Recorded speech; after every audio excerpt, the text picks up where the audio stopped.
L'Inter de Milan version Simone Inzaghi, c'est une machine à la fois méthodique et imprévisible.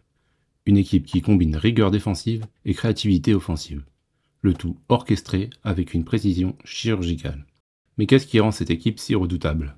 Quels sont les secrets tactiques derrière ce collectif impressionnant?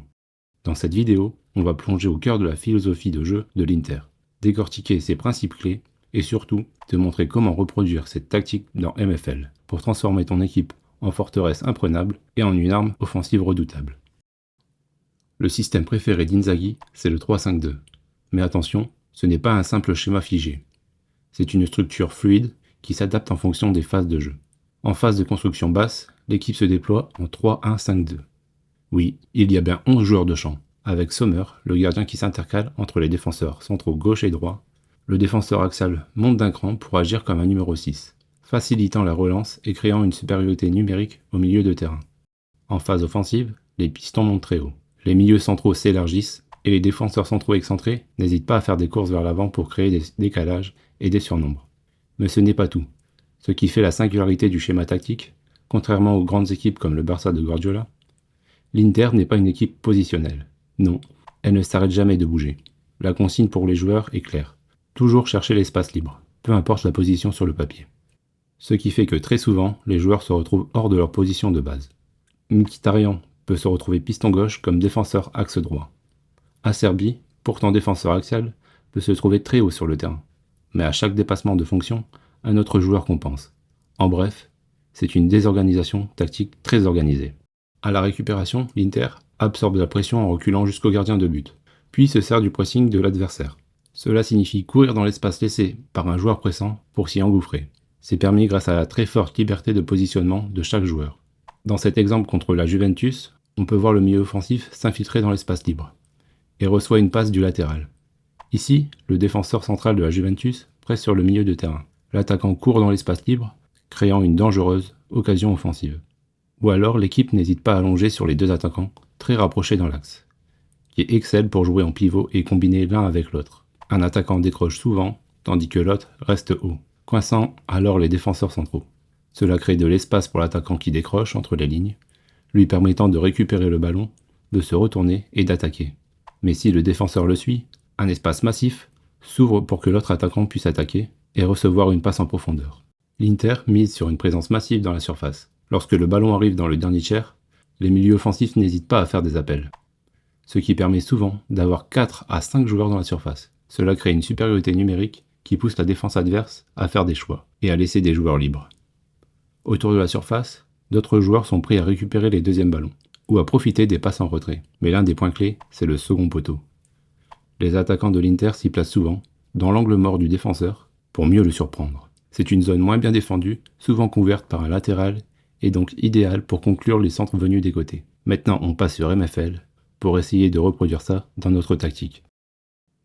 Aucun doute sur le dispositif, c'est un 3-5-2 bien sûr. Au niveau des instructions d'équipe avec le ballon, on part sur une largeur d'équipe assez médiane, un peu sous les 50%, pour profiter au mieux de nos longs ballons sur nos pistons, sans pour autant négliger le jeu sur les côtés. Pour les passes, on cherche un jeu direct. Pas de jeu de possession, on veut aller vite pour s'engouffrer dans les espaces. Prendre moins de tirs de loin, l'objectif c'est soit partir dans le dos de la défense, soit amener un maximum de joueurs dans la surface. Pas de mitrailler de loin. Centrer plus souvent évidemment. On met de la présence devant le but, c'est pas pour la déco. On laissera le reste de base.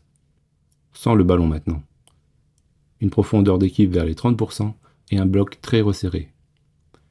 La défense, c'est la base de tout club italien qui se respecte. Un pressing moins souvent, l'objectif est de laisser venir l'adversaire sans palais contre notre bloc très compact.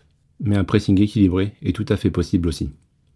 L'Inter alterne souvent avec un pressing très haut, une agressivité équilibrée, puis jouer depuis la défense pour aspirer l'adversaire avant de se déployer vite vers l'avant. Place au profil des joueurs et instructions individuelles.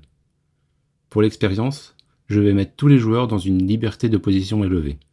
On est là pour tenter des choses dans le labo tactique. Pour nos 3 DC, on a besoin de profils assez bons dans le jeu. On cherchera un profil avec pas mal de dribbles pour perforer le milieu adverse. Un autre avec une très bonne qualité de passe. Et le dernier, un rock défensif complet. Pas d'ajustement dans les instructions individuelles. Le MDC, on lui demandera juste une grosse note de passe. C'est lui qui va orienter le jeu, on a besoin d'un métronome. Pour nos MC, ils seront partout sur le terrain. Nous avons donc besoin de joueurs ultra complets, avec une petite préférence pour la note de vitesse et de physique, pour s'engouffrer au mieux dans les espaces. Ajouter un risque élevé en passe pour le meilleur de deux. Nos pistons maintenant. On est en Italie ici. Donc bien sûr, on a besoin d'excellents défenseurs. Un joueur complet comme mon petit bar, capable de tout faire, et de l'autre côté, un excellent passeur qui sera capable d'envoyer des centres parfaits dans la surface.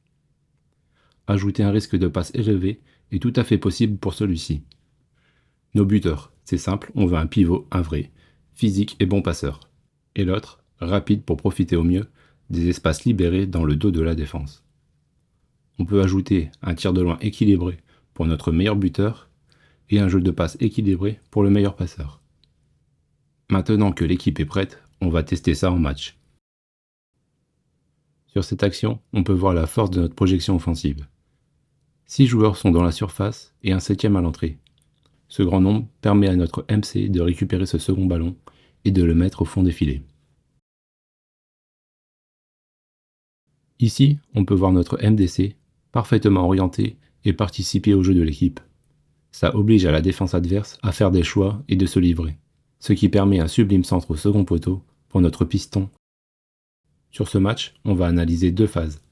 La première, le décrochage de notre numéro 10, qui attire le 3 adverse et offre une course dans le dos pour notre petit crack et ses 90 de vitesse, qui se finit en face à face avec le gardien. Puis, sur cette seconde phase, qui part d'un 6 mètres, on peut voir les permutations de notre équipe. Notre numéro 10 qui s'écarte sur le côté gauche et ouvre l'espace au centre à notre piston Lian, qui offre un caviar à notre deuxième piston Bar, qui se retrouve dans la position du deuxième buteur. Sur cette action, notre buteur décroche pour participer au jeu. Nos 2 pistons sont très hauts sur le terrain, comme des ailiers. Ils attirent les défenseurs qui ont du mal à intervenir, ce qui permet un très beau 1-2 avec le deuxième attaquant.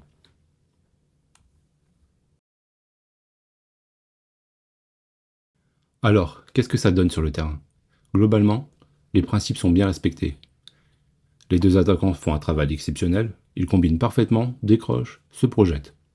Et au final, ça fait beaucoup de buts. Les pistons, eux, sont omniprésents. Ils montent très haut, centrent souvent, et bonne surprise, ils marquent aussi. Mais attention, on encaisse aussi pas mal de buts.